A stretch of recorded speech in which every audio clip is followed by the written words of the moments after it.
Are you ready to stop the self-sabotage and create the life you desire? Well, in order for that to happen, you need to break free from the bad beliefs that are holding your success hostage. You need to optimize the stress by turning it into extra energy for success. And those hurtful habits? Well, we need to give that pain a purpose for progress. Welcome to Stop the Self-Sabotage and Create the Life You Desire podcast. When's the last time you encountered one of these factions? The itty bitty, it's all shitty, tear it all down committee versus the ivory tower, you're just not trying hard enough to get to the top group. Here in the U.S., I could actually be talking about political factions, and I'm not.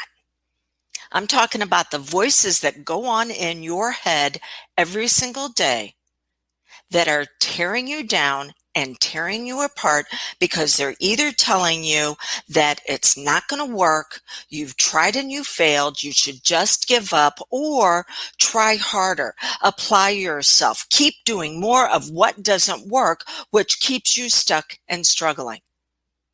So even though it sounds like I might be talking about political factions, I'm actually talking about the parts of your personality that are against each other, and you're caught in the middle, continuing to stay stuck and struggling. There's a super highway out there of life where you could be driving down it and going, wow, I wonder if I want to get off at that exit, or that one looks interesting, or what about that over there? And instead, you're stuck on the cul-de-sac in life on the tricycle, just going around in circles. Welcome to Ask Me Anything for Your Success, where today I'm actually sharing with you the examples of the clients that I've worked with just in the last few days. And typically when somebody comes to work with me and they're stuck and struggling and they're having a hard time getting success and then making success sustainable so they can keep it, they tell me that they have these voices going on in their head and they just want them to shut up. They just want quiet. Oh, by the way, I forgot to introduce myself. If you're new to my world, Dawn Ferguson. I'm a certified hypnotist, a rapid results coach, as well as a certified instructor. And this is my area of expertise, that you have these different parts of your personality. You have one part of your personality that comes out when you're hanging out with your friends. You have another one whenever you're operating in your career. You have another one whenever you're being intimate.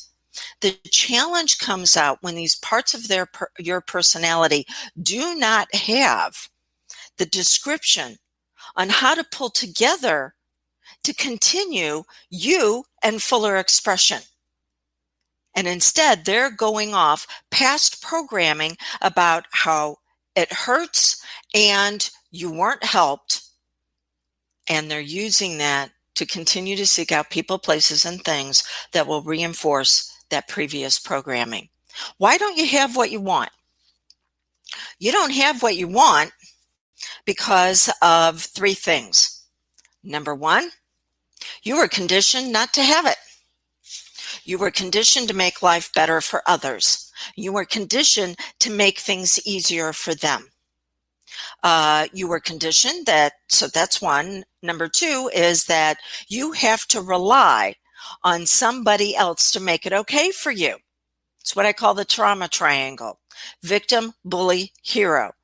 But after a while, we get tired of being rescued, and the people that try to rescue us, we actually then vilify them and turn them into our bully. And then finally, your identity is not congruent. It is not harmonious with the end results that you want. And that's where the voices come in.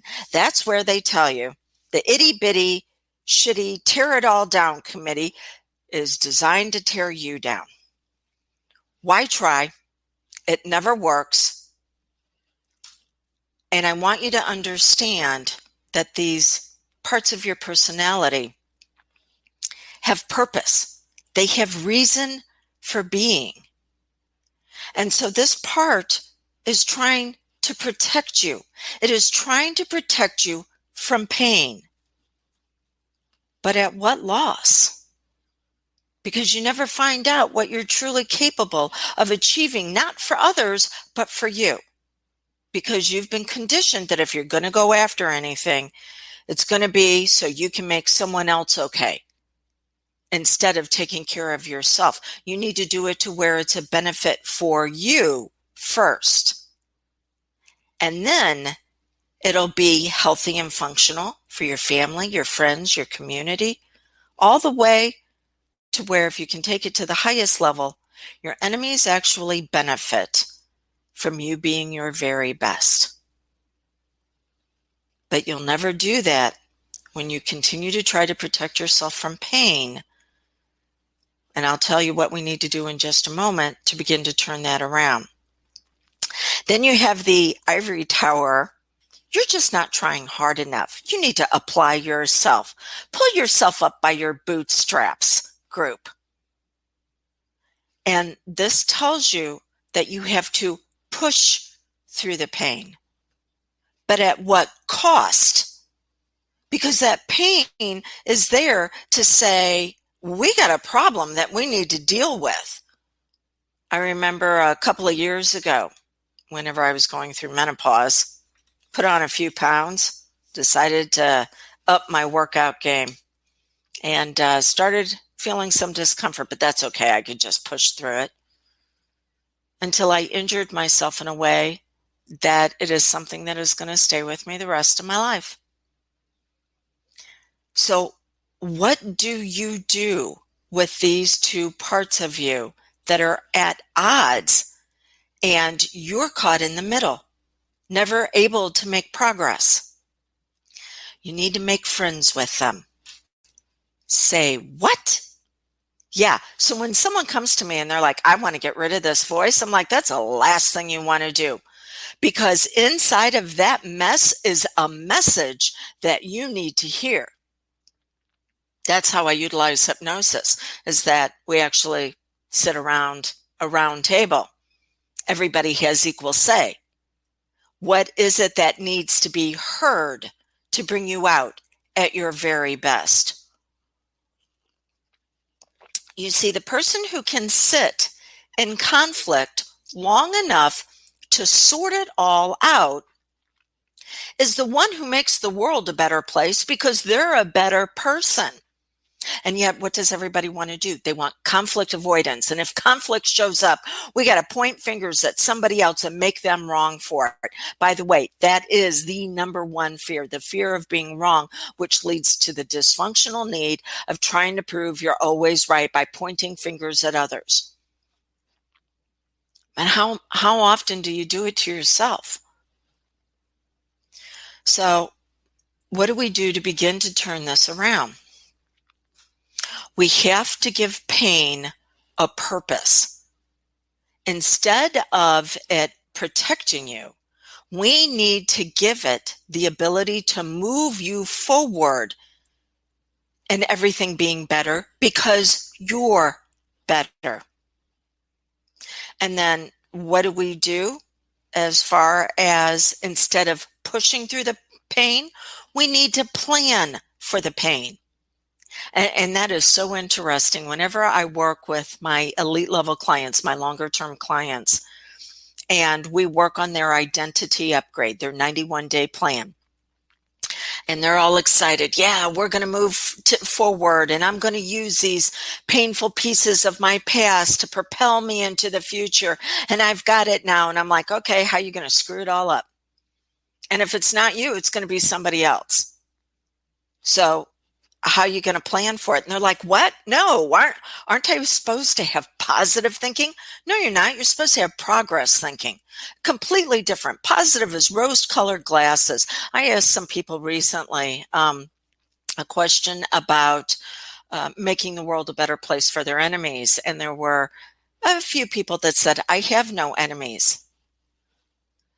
I understand where they're coming from. I also understand that's very naive. Because they're the ones that are so absolutely shocked whenever something comes along in life that takes that, as my mom says, pulls the rug out from underneath them, because you got to plan for those problems. Now, the problems that show up probably won't be the ones that you planned for. But that's okay, because you're already conditioned and programmed your mind that this is going to come up. It is not smooth sailing, and that there's going to be a challenge, and you are going to be prepared for it, to be able to move through it, to turn that challenge into the pedestal for your next level of success. Not so you can give others a hand out. It's so you can give them a hand up. Okay, so I'm going to give you a real quick outline of what I do whenever I work with someone. The first thing that we look at is your avoidance activities. There's something you're avoiding doing. There's something you're resisting doing because you're in pain protection. And that pain protection is what's going to hold you back. So we have to actually get you into action. Then the next step is that all symptoms have purpose, that they're trying to give you a message. And it's a message about something that you need to plan for.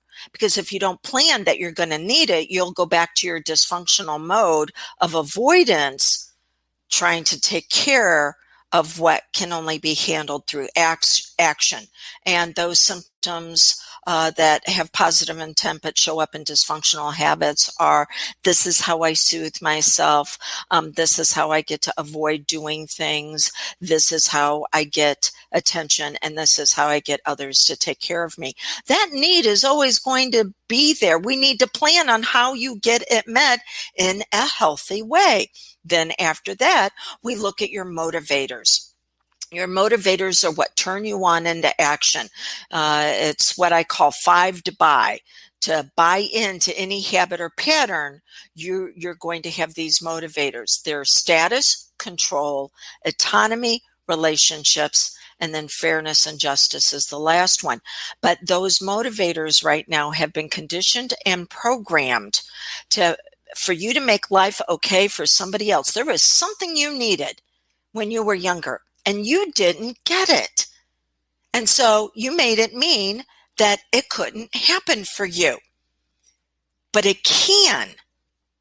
You just need to discover your strengths, talents, and abilities, and bringing yourself out at your best, instead of focusing on what needs to be, what environment needs to be created. I'll get it out here in a minute. What environment needs to be created for you to make it happen for others? All right. So you're using these motivators, one primarily in a very dysfunctional way.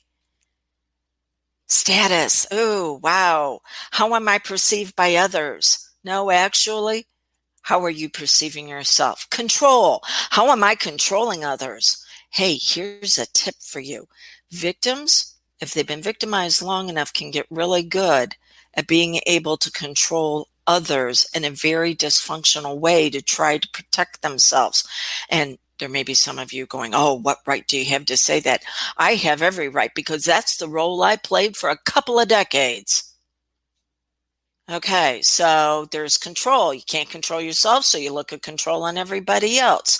Then there's autonomy, freedom. Freedom says that I can recognize the beauty in others. This is where we can sit with that conflict till we sort it out. Or we can say, no, I need to take your freedom away because I don't know how to do this for myself. So we're either going to learn to sit with our own conflict, or we're going to create it for others.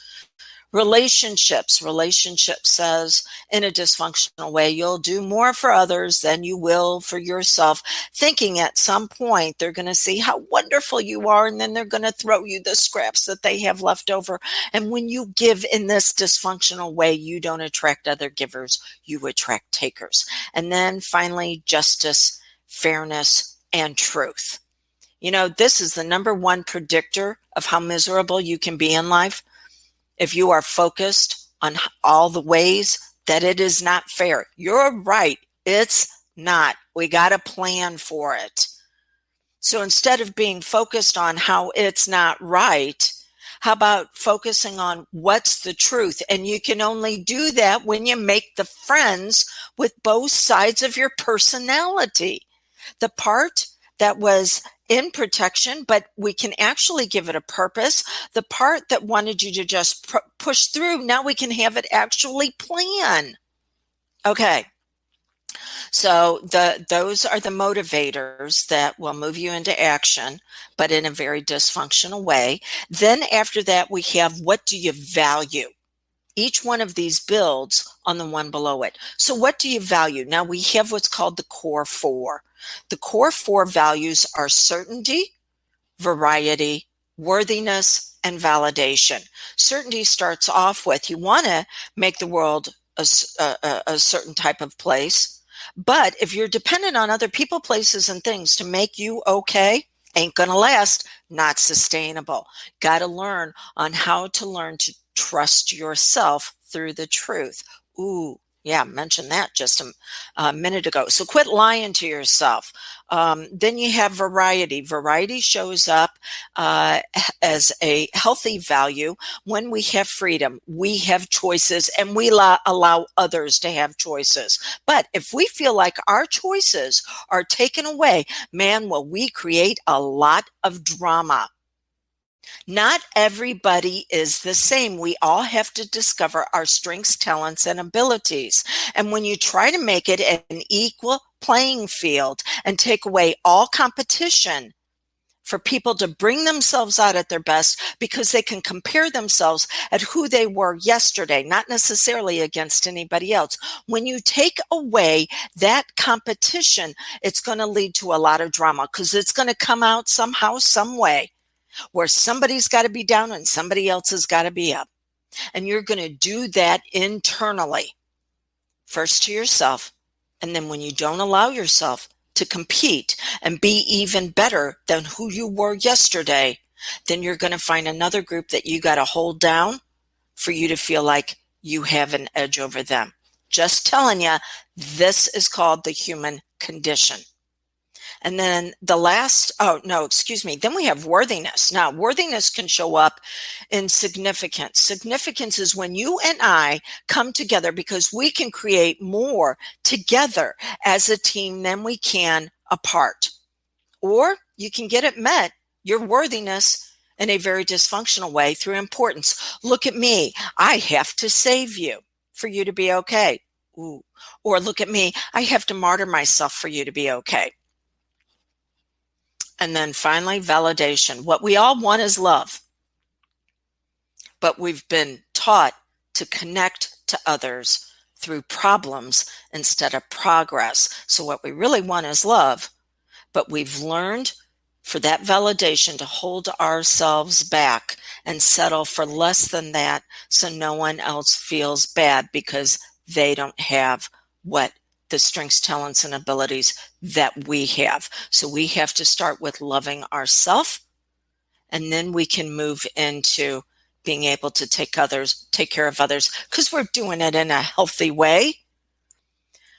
And then finally, what's going to cap all of this off? The 6 fears. Fear number 1 that leads to all the other fears, the fear of being wrong, which leads to the dysfunctional need to be right all the time. So what do we have to do there? We have to allow ourselves as well as others to be wrong. Or how about fear number 2?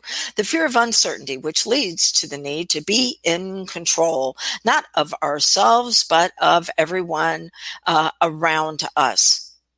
Fear number 3, the fear of not being needed, which leads to the need to do too much. Fear number 4, the fear of being a victim, which leads to the need to take everything personally. Fear number 5, not being special, which leads to the need to be important.